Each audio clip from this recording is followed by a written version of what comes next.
But I had a chicken bake at Costco for the first time, and let me tell you, that was a beautiful experience.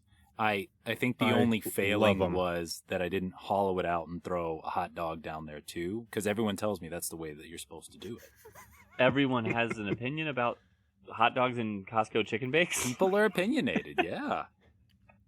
Now, my controversial opinion about Costco chicken bakes is that they used to be much better. I don't know if it's my Costco throwing them down the drain or what, but I don't know, they're dry and they're small. But, I mean, they're still amazing. Is this something that is hot, ready for you to take home, or something like frozen that you cook?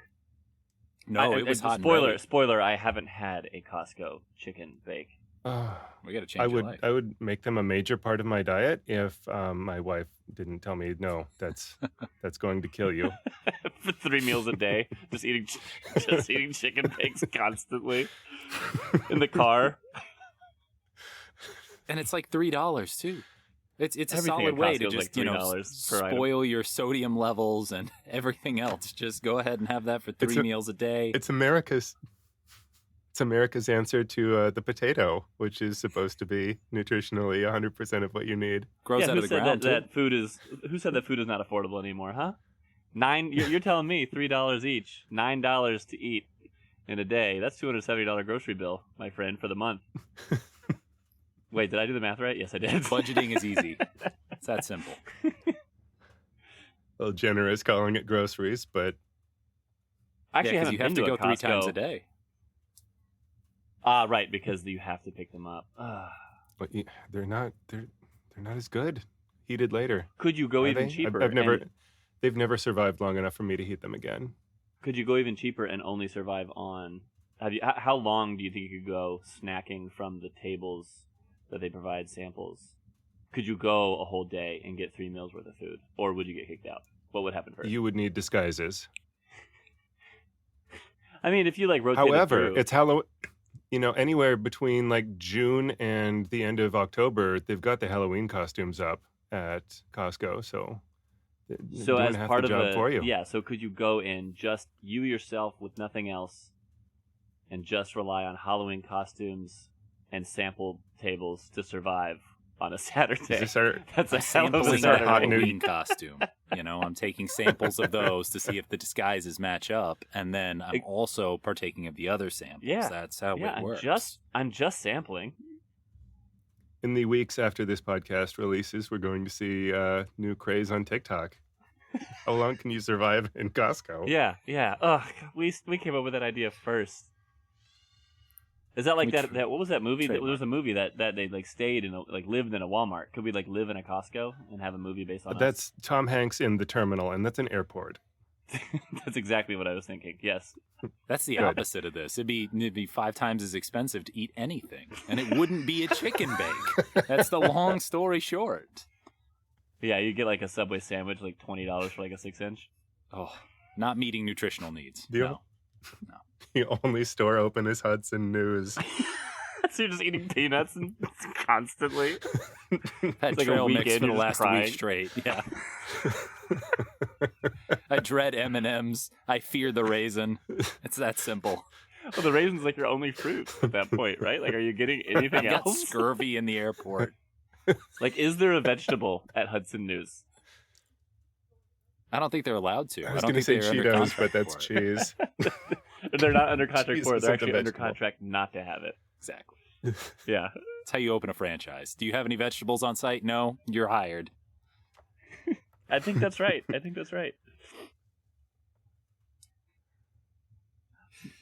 But actually, now that I think about it, they have.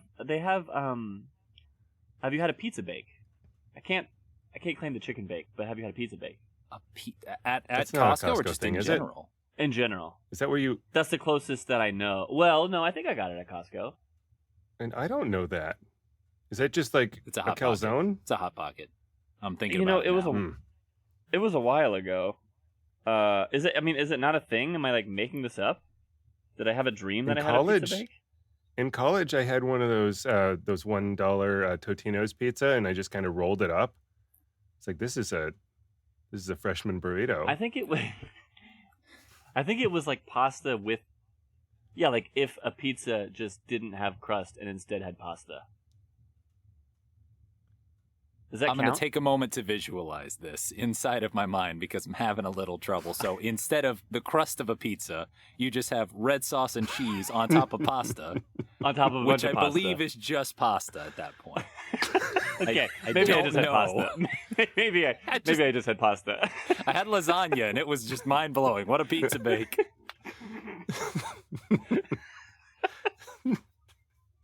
I had a pizza bake, but consider this: it was really just pasta.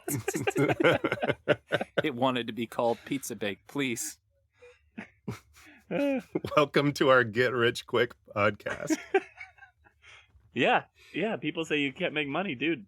$270 a month at Costco, man, for groceries.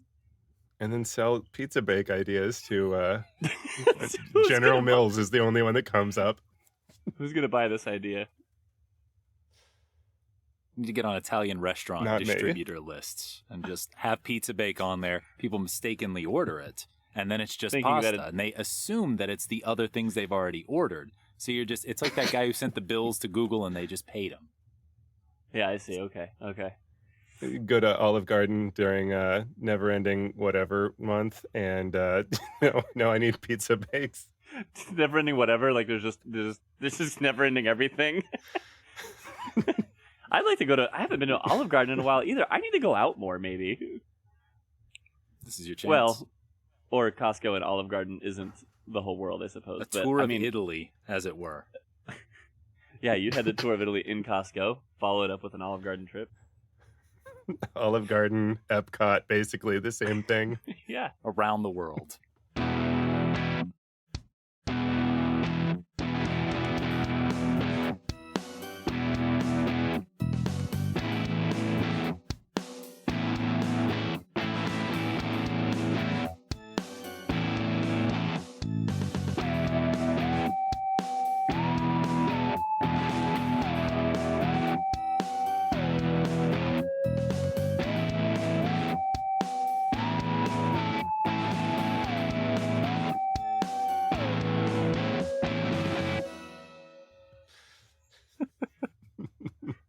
So welcome. What? Welcome to Animorphs 55, the podcast. I'm your host, Zach. I'm Patrick. Another host. And I'm Alex. Yet We're another good at host. this. And today we're going to talk about this guy. Remember, this is an audio medium. Animorphs #1, The Invasion. For the sight impaired. First of all, I'm showing this. I don't know if you had a cover on your copy. Did you have a cover / the cool morphing corner? Yes, of course. My perfectly legal copy has a cover. Absolutely. I do like this copy that I have. Interestingly, has this weird printing thing going on. Do you see this? It's like the raised letters are off by like an Fans inch. are gonna love this. Oh, neat. So it's a super special edition, except it's gotten written on by like a fourth grader or whatever inside. So probably not. Was it you? Were Less you the fourth special grader? at that point. Yeah. The interesting thing about Some this idiot cover called Past Zach. is I believe this was a one-off cover artist whose name I don't know, and I kind of wish I did know. Probably not K.A. Applegate, though.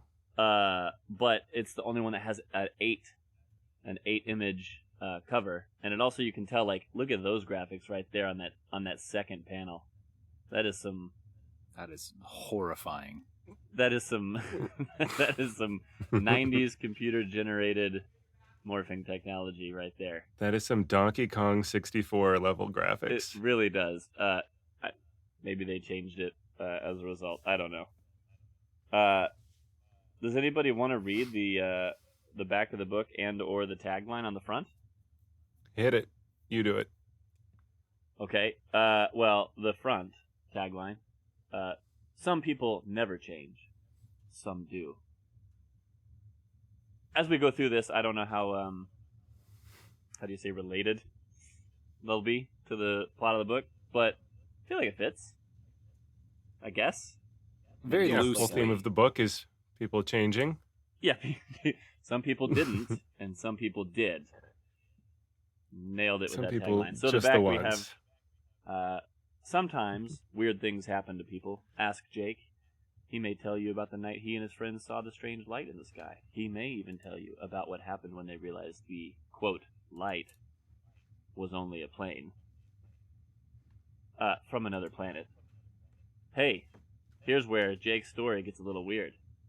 It's where they're told that the human race is under attack, and given the chance to fight back. Now, Jake, Rachel, Cassie, Tobias, and Marco have the power to morph into any animal they choose. And they must use that power to outsmart an evil that is greater than anything the world has ever seen. I did want to say quote on light because it says it like what happened when they realized the light was only a plane. That doesn't mean that there's not lights. I think that's what you saw was lights. It's not the best air quote usage, I will say. Yeah. I also don't know how well the authorship on the back cover jives with what I'm actually being told inside the book, where we can't really get into last names, we can't really tell you too many details. On the back, it's more than happy to tell you all of the goings on. So it's an interesting little bit of meta narrative going on there. Yeah, I think we can get into a little bit in the first book, right? Saying like, what are these books if we're talking a real life circumstance? Are these like diaries? That's all I can imagine. I think so. So these are diaries as it's happening, and then they just leave them around? Well, go ahead. Yeah, it's a complicated thing that happened. I mean, given the title of our podcast, I'm going to spoil the fact that there are 54 or more of these books. So it's a complicated thing that maybe he wouldn't want to try to remember all at once down the road when he's, cashing in on author. What am I trying to say? Writing a book. Writing the book is the thing. I guess what I get stuck on with it is that they're very particular. Well, he's very particular in this one. I won't tell you my last name or where I live. These are very secret pieces of information that I can't share. It's too dangerous. But I will tell you, we are humans. Which seems like a very secretive piece of information that you wouldn't share along with your last name and so on. But I get it. There is a point to where eventually you have to tell the story. You can't just omit everything or you have nothing. Yeah, and they never talk about the books. No? They never say, well, I have all the books hidden under my bed. Right? Hopefully. I got to get home tonight and write this one down before I block it out of my memory from PTSD. These are the notes from his therapist. Got to take my laptop down. Yeah. Yeah. My laptop's down to the Starbucks. Yeah. Hopefully none of the crack it open. Baristas are. The baristas are controls. They're watching me, okay? Right. Feeling like something's missing? Looking for a fresh perspective and a welcoming community? Do you feel isolated and alone in your own body? Do you feel like you're losing control? You might find what you're searching for at The Sharing, a unique place where you can connect with others and explore new ways of thinking. Maybe eventually you won't have to think at all. At The Sharing, you'll build lasting relationships that extend beyond borders. It's certainly not a place where aliens take over your brain. This message is brought to you by The Sharing. For more information on The Sharing, go to your local community center and ask about our fantastic group. All right, so what happens in this book? Well, I read it. Yeah. I promise. Yeah, start off with very first time, but I just didn't have time. Sorry, guys. Oh yeah, if you really read the book, tell me all the characters' last names. Yeah, that's what I thought. Yeah, Patrick. So we start off like just right away. We're in peak '90s mode, hanging out at the mall. At an arcade in the mall. Yeah. Playing. I wrote down Sleaze Trolls and another. I wrote down Sleaze Trolls. I remember there was another one. Which I chat GPT'd a few of the key words that he said, and there was a game in '95 called Crusader No Remorse for the Sega Saturn. Has anyone heard of this? No. Oh gosh, Doesn't sound familiar to me. I was never a Sega kid when I was growing up. I was always Nintendo.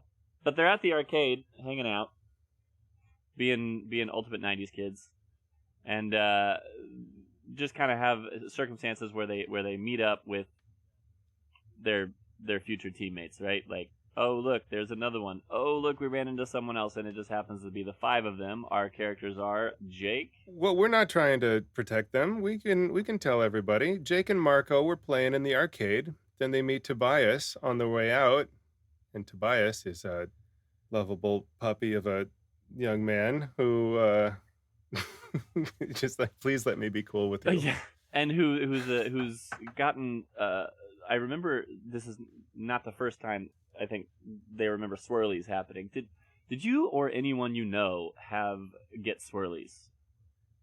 No. Nope. Besides just No, knowing, and that swirlies were a thing.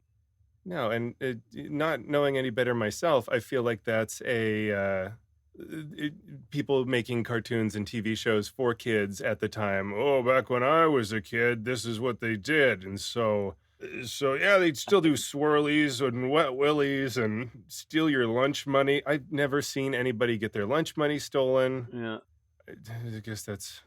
But yet, just bullies lucky. were definitely a thing in like '90s like shows and well, shows a lot, books, movies, like just '90s kids that just literally want to beat you up for being a new kid or whatever. Like that's the only thing they hate about you, or being like poor or something. Yeah, I think a lot of my bullies were more psychological. Same. Ooh. Just I think telling me all the reasons I suck. shorthand. Yeah. Yeah, so Tobias has had a pretty bad time, but apparently Jake saved him once from a Slurpee, not a Slurpee, instead of Swirly. Oh, brain freeze. Yeah. And so yeah, Tobias is just like, can I hang out with you guys for a minute, basically, and they just kind of do. So they leave the arcade. Oh yeah, go. Yeah, and they run into Cassie, the girl that Jake likes, and then Rachel, the girl that Jake wishes he could stop. like. Jake can't stop talking about how pretty she is, but she's his cousin. Yeah. Thanks Kay Applegate for really pointing out that she's pretty, but from her boy cousin's point of view. So yeah, they're all together. And as soon as they find each other, they're like, we gotta go. Let's go home, I guess. And should we cut through? We should cut through a construction site. And then Rachel, oh, are you big strong men gonna protect us? We don't need that. And Cassie says, I would like that, because if they do protect us and we go through the construction site, we're probably going to get superpowers. I think that was her line of thinking. She doesn't say yeah. that. Very prescient. Yeah, she doesn't say it, but it's subtlety It's implied. from the author. It's implied. Yeah. Yeah, so so they go there and they see according to the back of the book, quote, light in the sky. That turns out to be a lit up. Not a jet. It was not any other jokes that they made, I think, but it was a spaceship. Bird plane, Superman. And it lands, and it's kind of a big deal. I think they're all. I mean, do you think? Would you if you saw that happening, did they freak out enough?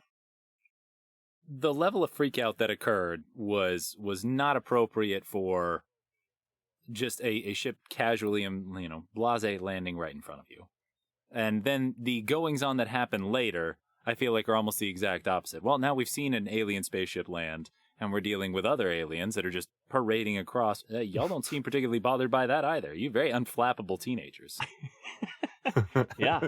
First spaceship they've ever seen flies down. No big deal. What's that? A second spaceship? Impossible. Let me lose my mind. This is nuts. Too crazy for me. Yeah. So it lands and it looks. It's a cool descriptor of the ship. It's not a. I remember reading that back in the day. I was like, oh, that's really different. I thought it was different. It's described as having a sharp tail, I think. But yeah, just like the Andalites. Right. Yeah, at this point in my life, I think the only spaceships I'd seen were Star Trek, Star Wars, and the classic UFO shape. Yeah, so like So this is anything pretty that's different. not those, super cool. Yeah, I agree.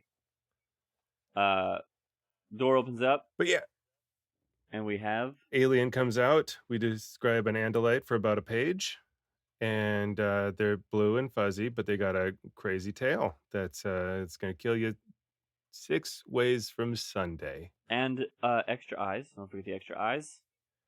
That smile a lot. And Smiley eyes. and Nerd. too many fingers, multiple fingers. I don't know if it counted the fingers. Something about a lot of fingers. Elfinger. Yeah, we learned his name. So his name is Elfinger, for my wife who doesn't read the books. So he comes out, he expositions at them, which Quite a bit. you know, like Quite a bit. I enjoyed. But there's other aliens on the planet that don't look like him. They're little slug guys that control you, and anybody could be that, which is kind of a perfect villain. And speaking of perfect villains, the second ship lands, and out comes another Andalite, but he's a bad guy. And perhaps in the only instance ever in the series, somebody, they communicate with thought speak. They think, and you can hear it. Mm-hmm. And the first Andalite is broadcasting thoughts and pictures and all kinds of And cool feelings. information to them. Feelings as well. Yeah, and he's like, "Oh gosh, I hate this other Andalite." And so Visser 3 is this other Andalite, and he is, I mean, he's not the highest ranking one, but he's the biggest and baddest bad guy because he's got the body of an Andalite, and he can change his shape into anything he's touched, which is their power that they eventually get. And it made me frustrated because he wants to eat him. He doesn't want to capture this famous other alien prince, and now we have 2 unkillable morphing super aliens. Nope, I'm the only super alien, and I want a snack. So I thought about that too. I think as a kid maybe I was like, oh, you know, bad guy eats the other guy, obviously. But then I thought about it more, and I was like, yeah, you could capture it. I mean, you know, here we don't know how this first Andalite was or how Visor 3's Andalite body was caught in the first place. But I'm sure it was difficult, and this one seems like maybe it wouldn't be so difficult. But then it also, you know, we'll read the series more, but I wonder if it's like it tells us anything about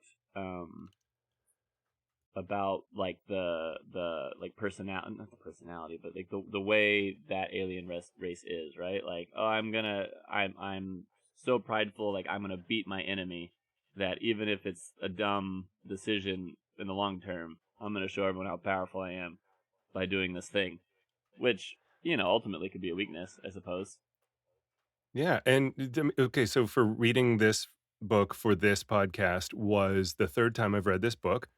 The first time and the second time, just they seem totally normal.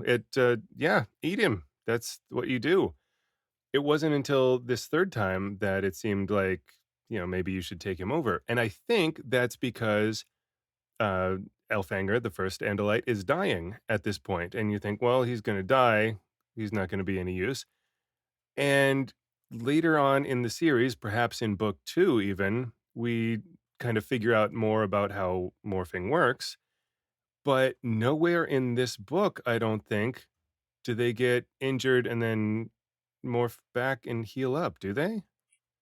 I don't. Alex, do you remember? Nope, not in this one. I remember them specifically calling out being able to take DNA from an injured animal, but I don't think they actually morph into something that is and get injured and then morph back to get uninjured or vice versa. In fact, one of the early on inconsistencies is that later on, Tobias is talking about how he got a cat morph and was like, yeah, my cat was pissed and scratched me. And like sucked on his thumb or whatever because he had a scratch on his thumb or hand or something after he had morphed a cat. So they actually hadn't even introduced the concept of healing by morphing and morphing out yet. Like, in fact, the exact opposite, which they do change in the future. So yeah, I guess at this point, maybe they haven't even identified that you can morph out of injuries. So that might be the point then, right? Like that, oh, this Andalite's injured, it's worthless because there's... I don't know what was going through their mind at the time. I mean, they're teenagers. A show of force is all they respect. Is what I understand about teenagers. You gotta deal with an iron fist. And really, that's who Visitor 3 was doing this for. The teenagers that he didn't know were there. For sure. Really flexing on them. Yeah. And we don't have to always say the Andalite. We can easily say his full name instead. Be more respectful. I hope you've got it written down. Elfinger Serenial Shamtool, obviously. I can see why they always said the Andalite instead. Junior, that is. Yeah, exactly. Yeah.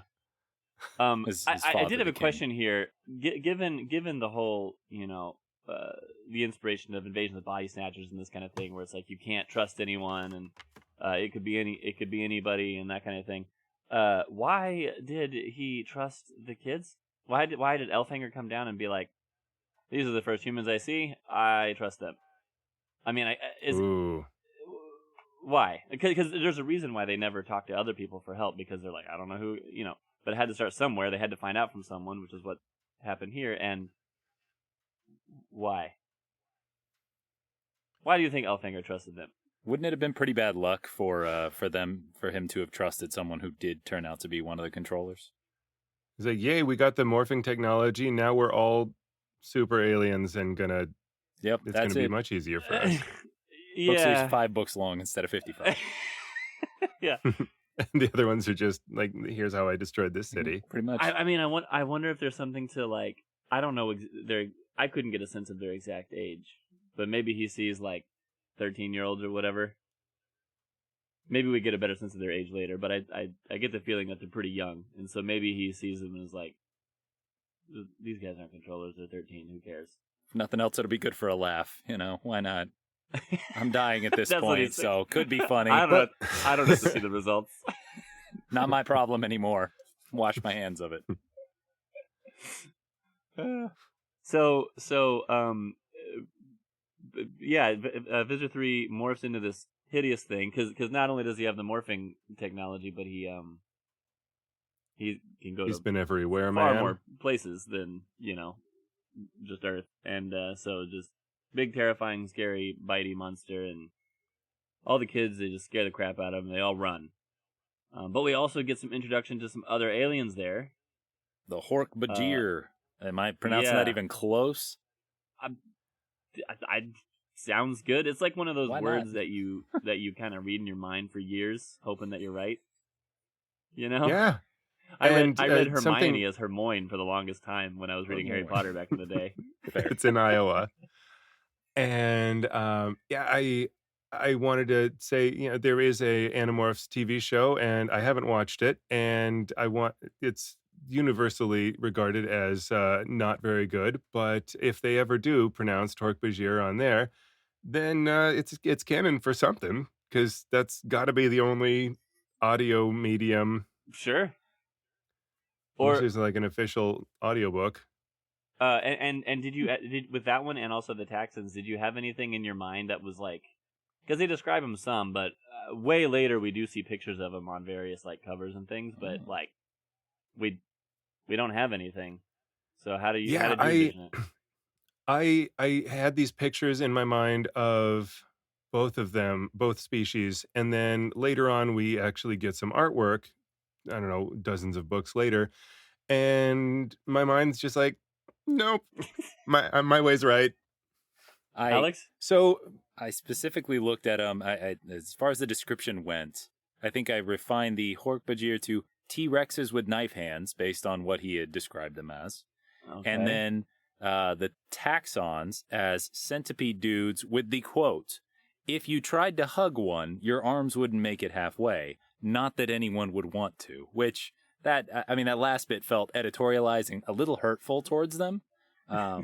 But I mean, I'm sure they what'd have that taxi number moms do to or you? dads. Or Yeah, it's like, taxons. come on, the centipede families. But yeah, So in my childhood, we drove cross country a lot to visit relatives in other states, and I had these little video games, which way before Game Boy or Game Gear, it was like the digital watch kind of visuals. yeah. But there was a Swamp Thing one, and there is a Swamp Thing villain who in my mind is exactly what this guy looked like. He's like a centipede guy. He's got all these legs. Mm. His first half goes straight up, and then the last half is legs on the ground, and then big round red eyes. And then I think Oh, that's Hark-Bajir fortunate. was just like uh, the Hark-Bajir. I'm sure early '90s they had like it was action figures for everything. And so Batman with his, knives on his arms and wrists and stuff, I think there must have been some kind of like extreme Batman or something that just covered in knives, and he's bulky, and he looks at you the wrong way, you're gonna fall apart. And but green is what I But green. imagine the Hark-Bajirs look like. Yeah, I think I Green realized Batman. way later that I somehow missed the like snake-like neck description. Yeah. I don't know. I caught it when we were reading it, but like the very first time I ever read it, I think I missed that, and maybe I missed it every time. I don't know. I did not envision a snake neck at all. So the first time I saw like a longer neck, it like blew my mind. My younger Same. brothers had this like gargoyle toy thing that was, I don't know, the size of like a big doll, and like the eyes lit up and stuff. And that exact thing is how I thought of a Hork-Bajir. And it doesn't match this description at all. But that's just what I thought of. And with Taxons, it was like a really tight, like black, like balloon that was too big around.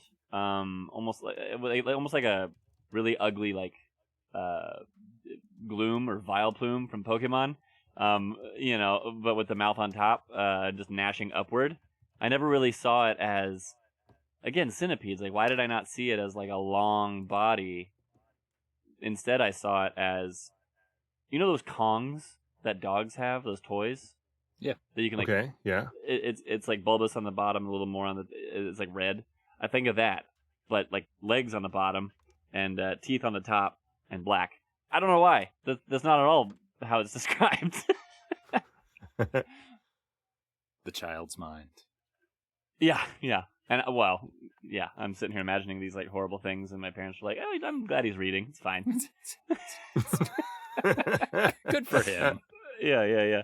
So, and speaking of which, they run away, trying not to get murdered, and then run across a homeless guy who is just like, hey, just minding his own business, and I don't know what happened to the homeless guy. I hope he got out. I heard him scream. He was just screaming because he was like, you startled me, and now I'm going to leave. And they said, sure, you got it. You're not a teenager, so we're not coming after you. Exactly. I think that's the outcome that is reasonable. Subtextual, yeah. Yeah. And then he just goes to sleep. I mean, just imagine trying to sleep. Like pretty rough night. All that noise 3 going on. new alien species, maybe 4. Yeah. It's easy. Yeah. It's easy. Yeah. Just lay down. So, yeah, I mean, I guess we didn't say that they got the cube. There was a blue box that the Andalite gave them and said, "Here is my morphing power I give unto you." And then starts the foreshadowing. Do not stay in morph for more than 2 hours. Yeah, a key point we glossed over there. Oh, yes. Yeah. Or you get stuck forever. It's like, don't make that face too much or it'll get stuck. Yeah. Maybe that was something else as they wrote it. They were like, these kids always trying to make their faces the same. Let's really show them here. Look at me doing a public service with this book. Yeah. Okay. I want to point out, like, going into this next scene here, Tobias is very defensive, right? Tobias has this connection with Alfhanger. Tobias is like, I'm gonna fight, even though Marco's like, but don't do anything. He's like, but I found something to fight for, all these things. and we can get to it at the end, but it was interesting. Out of all the people who was the most vocal about using their powers and doing things, I don't know if he was the best at using his powers to do things. No. Didn't somebody hold him back from punching Visser 3 as the giant bitey alien? I It's don't like, remember no, who. don't do it. No, punch- Jay. It I'm was gonna Jake, punch I him. think. Like Jake's like you little, and like jumps over everyone pulls him back. Why, you little. Yeah, he said Why like I I went oughta. crazy. Why I oughta. He just like his fisticuffs with it. Yeah. So yeah. they leave the thing, and then the next day Tobias comes over, and he's a bird, and then he's a boy, but then he can't morph clothing, so he becomes a nude boy on Jake's bed, and no parents come in, which is good. Very good. Yeah. Yeah. And then he turns into a cat. Yep. No. Yeah, Or cat. does Yeah, he I don't just think he's done the bird yet, or at least does he he hasn't talked about it. He's like, look at me being a cat. Okay, yeah, and then Jake's brother Tom comes in, and he's like, "Hey, you kids hear about those punk kids down at the construction site last night? I'm so mad at them." No, I didn't. Well, it's a good thing, because, gosh, I want to just shake their hands for being so cool and setting off fireworks and making people think they were aliens. I wish I could meet those kids. If you know those kids, I'm gonna buy them ice cream. Yeah. You just, okay, bye. My favorite element of this, of Tom, which I caught it in the first chapter, and I don't know why it stuck out to me so much, but Jake specifically says, when Tom was in middle school, he was a basketball legend. And I was like, wow, I think back to all of those basketball legends I remember from middle school. Those legendary middle school basketball games. And so they got to this point, and I think to myself, it's like, oh yeah, he smelled unusual. And I'm like, that's just the smell of a basketball legend. Clearly, the Animorph ability gives you the ability to tell how good someone is at a middle school sport. And you can just smell it on I him. You sweat just glory. know. Did you have any clue that he ends up being like the reveal on his situation, or did it take a while? Well, I mean, the basketball stardom didn't really scream that to me, but at this scene, I was like, it must be something weird about him, you know? It's like dogs smell a guy and they get crazy and they're like, this guy's gonna get bit, but everybody else is perfectly fine with. So that's what I kind of thought it was at first, but I mean, obviously you get to the end and you realize it's a little different than that.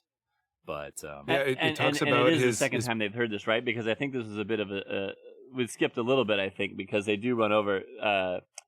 Tobias does the cat, and then Jake does a dog. Then they go to Cassie's, and that cop is all like saying the same stuff that Tom says. Yeah, the exact same thing. Yeah. Yeah. So whether it's cop first, Tom first, cop, whatever. They're like just copying each other, and so they're very much like, let me tell you that I'm a controller without telling you that I'm a controller, kind of thing.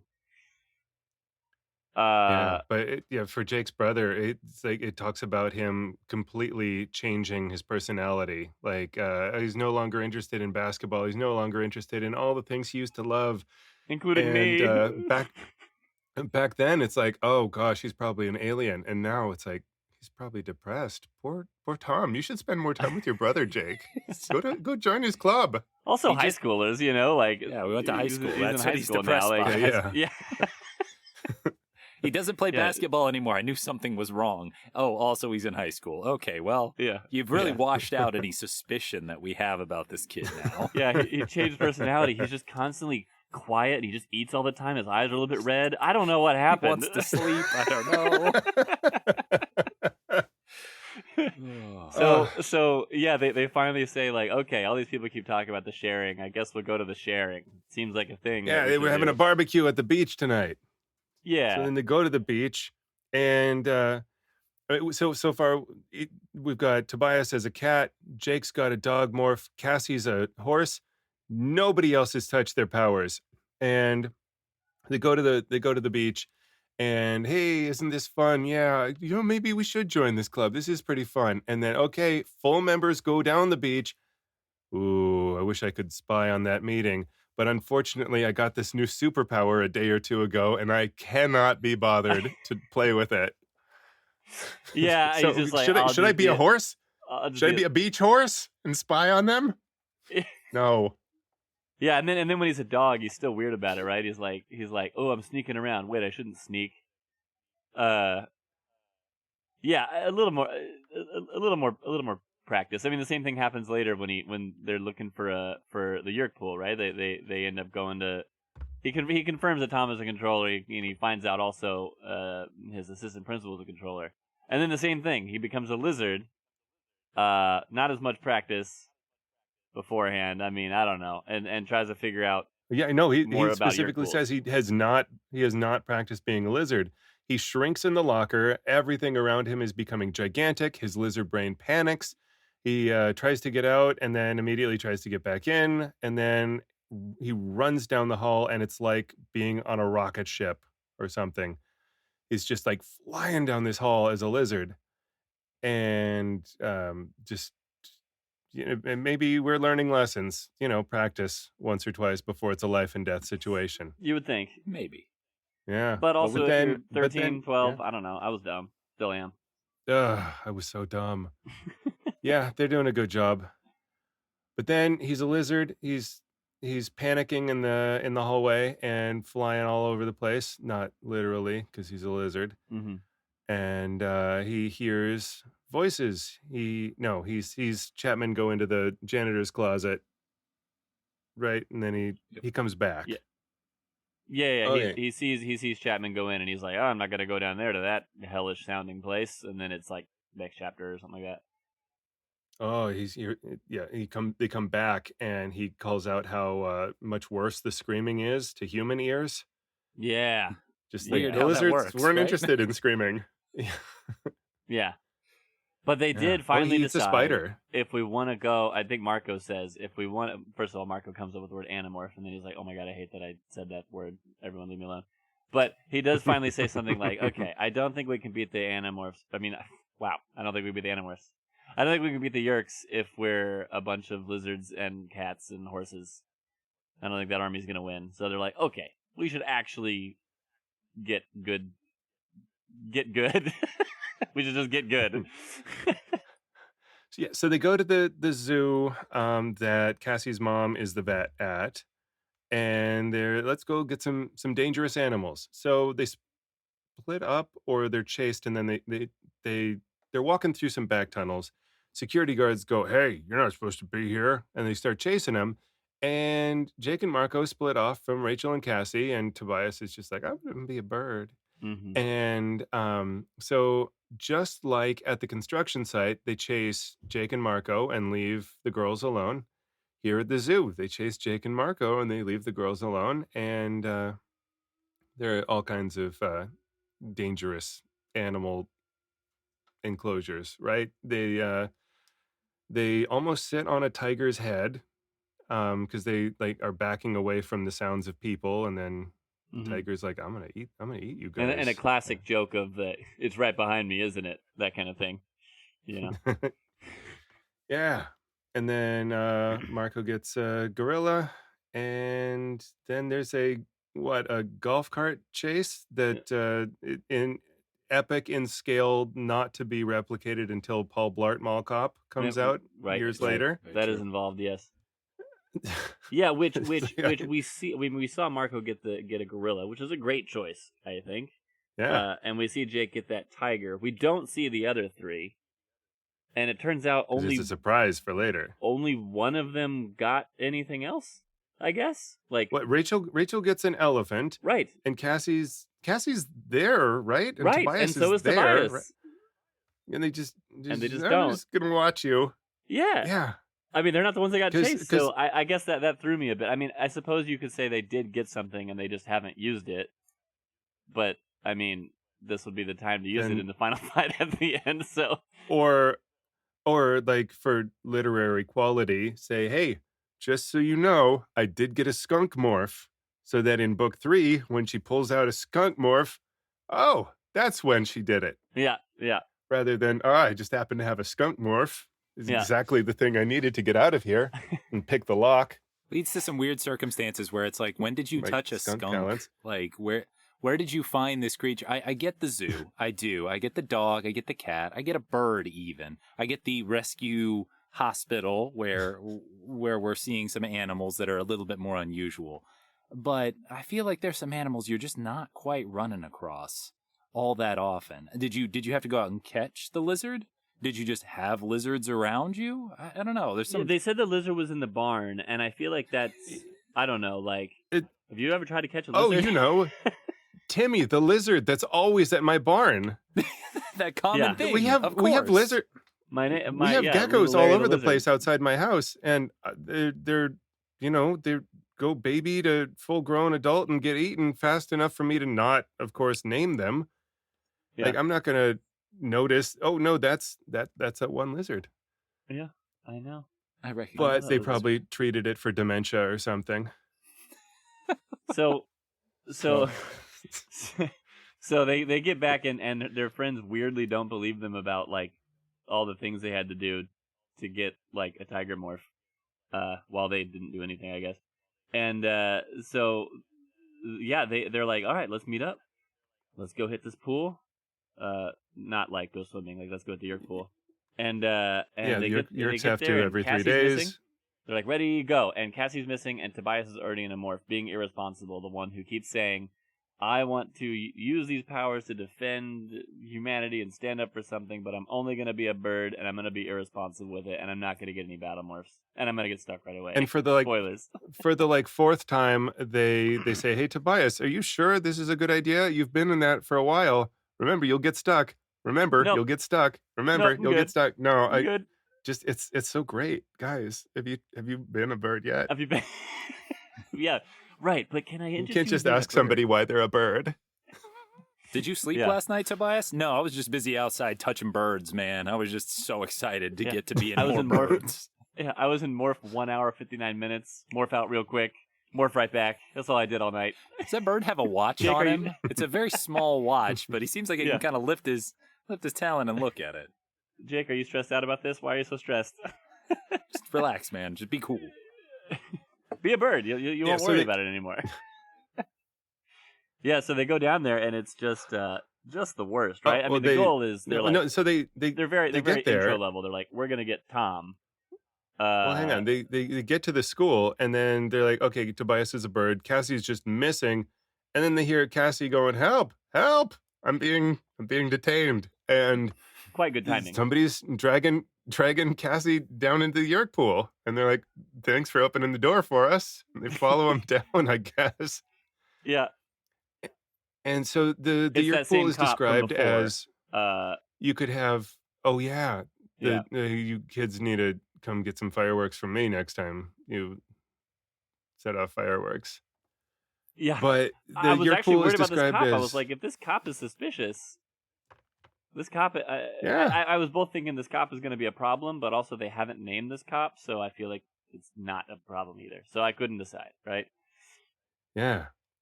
So they go down to the Yeerk pool, and it's just endless steps. And it's described as what you could have the Super Bowl down there, and then still, anyway, real big room. And they go down, and I guess it's just the one big Yeerk pool under the whole city. Mm-hmm. So it sounds. That's what it sounds like. And they go down there, and my first note on is that the first kill of the series goes to Rachel. She turns into an elephant and smushes somebody, or I didn't write it down too. Yeah, a lot of description of the smell and the. It was very gory. I was like, wow, we really just earned that PG-13 rating, didn't we? Well, remind me, what did Rachel kill, the Taxon? Yes. Oh yeah, okay, probably because humans. Every time a Taxon, probably weird about every time a Taxon dies, it's described as a wet bag of groceries breaking. Just every time, it's just like very bleh, all very over. Gross. Yeah, and it stinks. And it's okay, right? Like, there's the whole thing. Like, it's okay to kill the aliens. It's not okay to kill the humans. Yep. It's a little chauvinistic, but that's okay, I guess. I mean, I don't know if they really had a plan, but everything kind of goes nuts pretty quick, and they're just like, I don't know, screw it, morph. Well, the sense of scale is really something that got me here, because whenever they're initially describing the Yeerk pools, they're talking about, they got to have the moisture, and they got to have the nutrients, and they got to have the Cadrona rays or whatever they are and stuff like that. So I'm thinking, cool, we got a kiddie pool that we filled up with some Gatorade, and you just kind of soak them in there every 3 days, and everybody's hunky dory. But then they say a small lake. That is monstrous. I mean, how did you hollow this whole area out? Was this a cave that existed beforehand under the city, or did they hollow it out? There's a mountain-sized dirt pile just next to, like up above next to the grocery store. Yeah, it said "Do not enter." That's why the construction site was such a problem. If the kids are going to disregard signs, they could cause all kinds of trouble for the controllers. Yeah. So but, they just panic, right? They're just I don't know, rip open the cages, everybody run! Ah, that's the plan. Yeah, and they very much make sure that Jake's brother is saved. The whole thing's timed to him going down to the Yeerk pool to recharge, and then they cause panic. They rip open cages and stuff. Everybody run, and then everybody starts shooting, and they go save Cassie. Tobias does his first eye gouge of the series. It's something that happens a lot. With the seer or whatever. Seer! You say it like a hawk. You thought about trying to make the sound, didn't you? I did. I made the sound. When you definitely listen to this back, you'll hear it. Oh, okay. Okay, good. And so Cassie runs because she's no longer having her head held under the water or goo. And then she's like lost in the crowd, and she turns into a horse, which seems like somebody might notice, a half horse, half person. Maybe she's fast. Gosh, chaos. And so they're all trying to escape now, and they feel optimistic. I mean, it's going okay. Yeah, Cassie puts a couple of people on her back, and there's other people running up the stairs, and then there's like a record scratch, and then everybody looks over, and there's Visser 3, and he starts turning into another super crazy monster, 8 heads, 8 arms, throwing or breathing fireballs. Something like that. And I guess he does it fast enough that he's not just a inconsequential lump for 3 minutes. Right. And he starts shooting fire. And I guess they've got big staircases leading up that aren't surrounded by rock for quite a ways. Yeah, where it opened out, I think, is how they described it. Okay, yeah, he chases them up the stairs, but then eventually gets too big to follow them, right? And then he shakes his fist, and you rotten kids. Yeah. Get you next time. Animorphs. Yeah. So everybody's an animal, and Rachel is an elephant. Who has a hard time going up the stairs? I think Rachel. She has to start demorphing because she can't fit. Okay. And we don't know where Tobias is. They call out that Rachel is no longer as beautiful because she looks weird with a half-deformed trunk on her face, which, that, again, I don't know if it needed to be said. Yeah, I'm not as into my cousin when she's halfway between two species. Yeah, cool. Yeah. Great. Yeah, thanks, Jake. No one asked. But we can't find Tobias. Tobias is nowhere to be found. Although when they described the whole place, did they not describe it as almost like a I thought it was like a manhole cover at the very top. It was just uncovered. They described like a small circle of like there's starlight. A skylight they can see the stars above them. Yeah, so I just assumed somewhere it was like in town there's thing. A big bottomless pit. But yeah, so he couldn't fly out of it, I guess. So there's an elephant running around. Everyone's like, obviously I shoot at that. Yeah. And then here's Tobias as a small bird flying high above. Nobody looks up. Just taking him out. That's why in all the action movies, they hide up on the ceiling because nobody looks up. Right. And he somehow is unable to escape. And he's just like, no, debate, I had to hide for hours. Like, people, I don't know. That's the debate on, like, did he...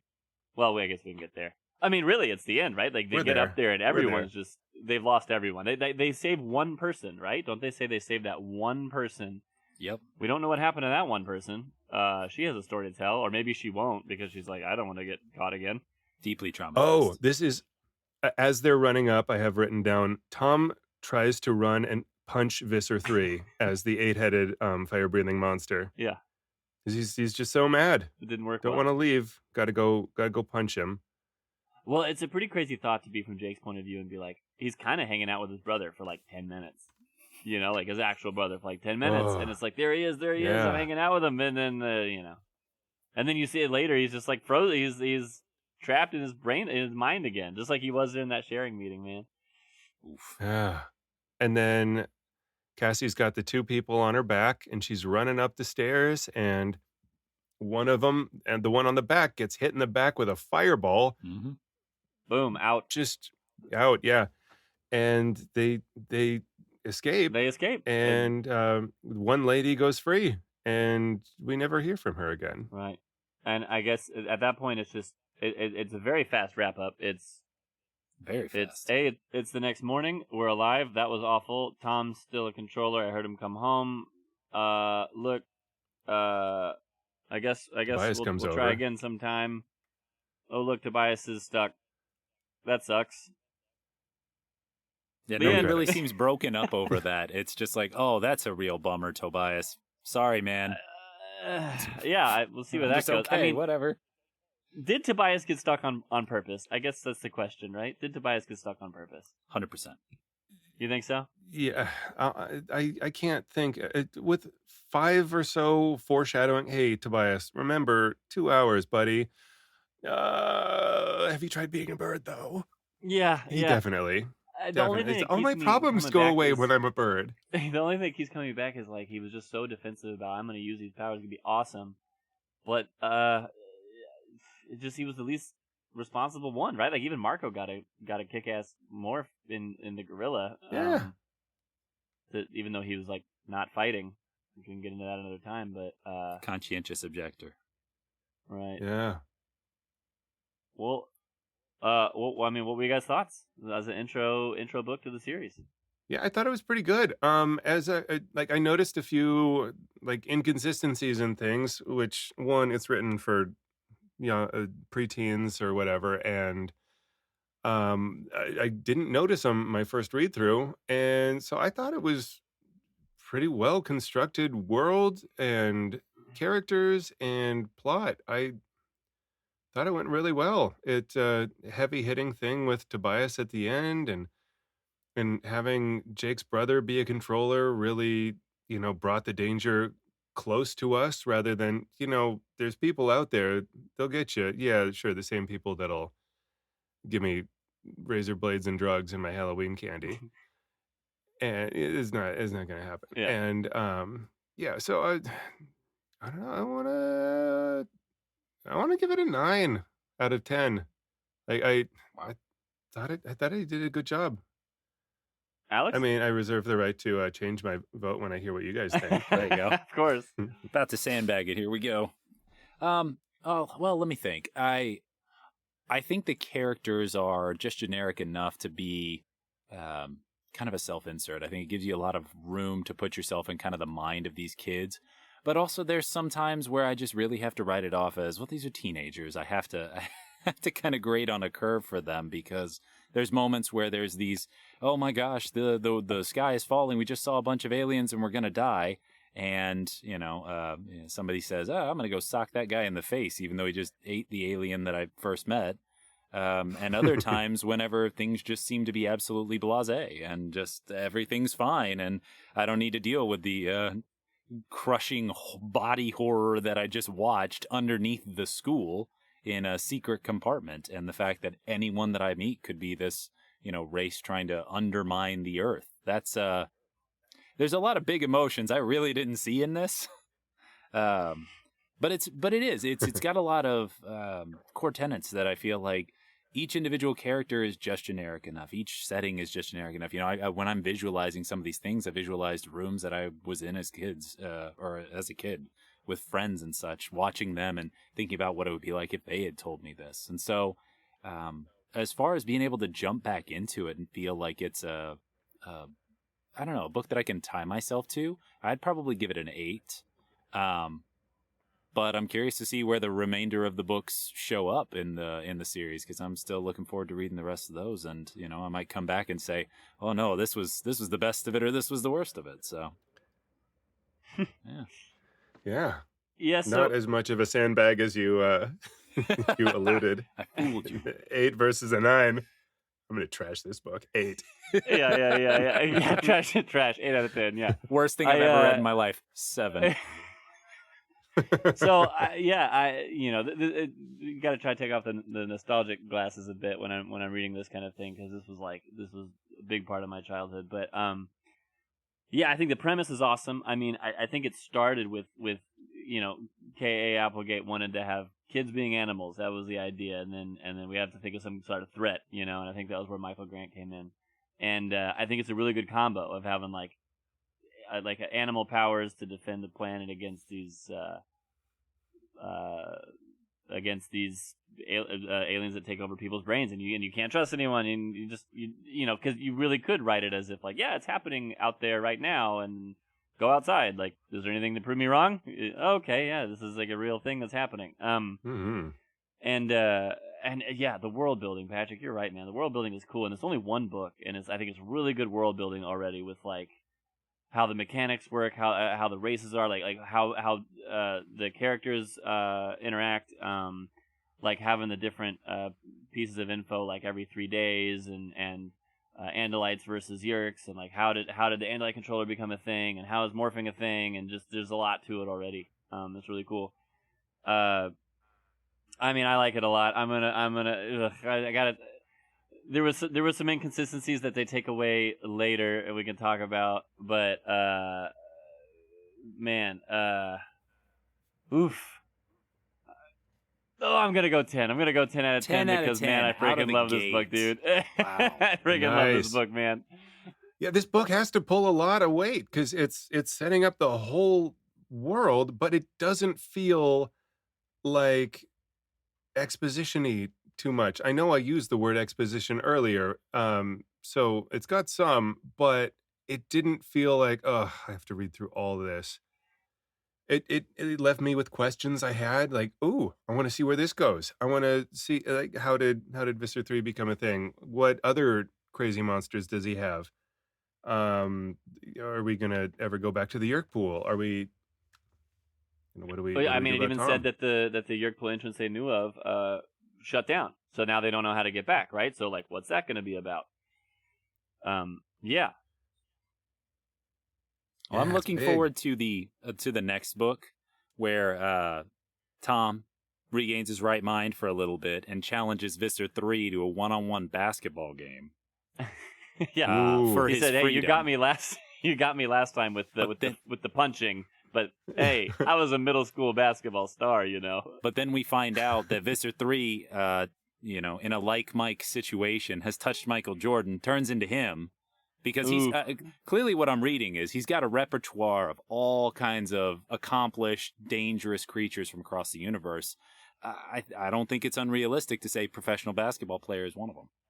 Yeah, and you get part of that the acquiree's brain and instinct. So you get Michael Jordan skills if you morph into Michael Jordan. There you go. He's a monster. I'm ready. I'm ready to watch it and read it. Yeah, and the B plot will be the rest of the Animorphs saving the crowding around Tobias and just I'm so sorry. All right, back to basketball. This tragic, like deeply weeping story. They've got the bird in the hospital bed. Poor Tobias just sitting there with a fractured wing. Yeah, anyways, smash cut back to Quad City DJs playing Come On and Slam. Now that's what I'm talking about. Tom and Visser 3 go. Let's go.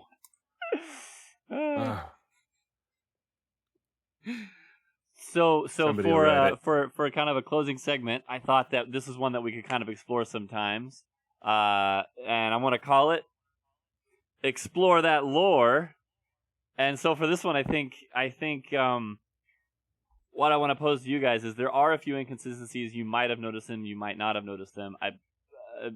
Patrick mentioned one that I even forgot about, where Elfinger could like put like feelings and images in people's minds rather than just words. There was also the one I think I mentioned, or maybe I thought it. No, we didn't mention the cat. The scratching the finger, and then like he had to suck on it because like he just got out of morph, so it should have been healed. And another big one was that they were testing out thought speaking, and Tobias it went both ways. Yeah, it went both ways when Jake was a human, which is not a thing ever again after this book. You can only thought speak while in morph.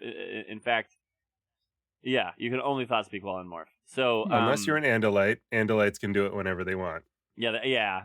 I mean, they don't have a mouth, so yeah, I don't know It's dumb. what is the rules on that? Anyways, I'm sorry, it's not dumb. If you're a Four Eyes, you can do it. That's what I've learned here. How would it? Why do you think that?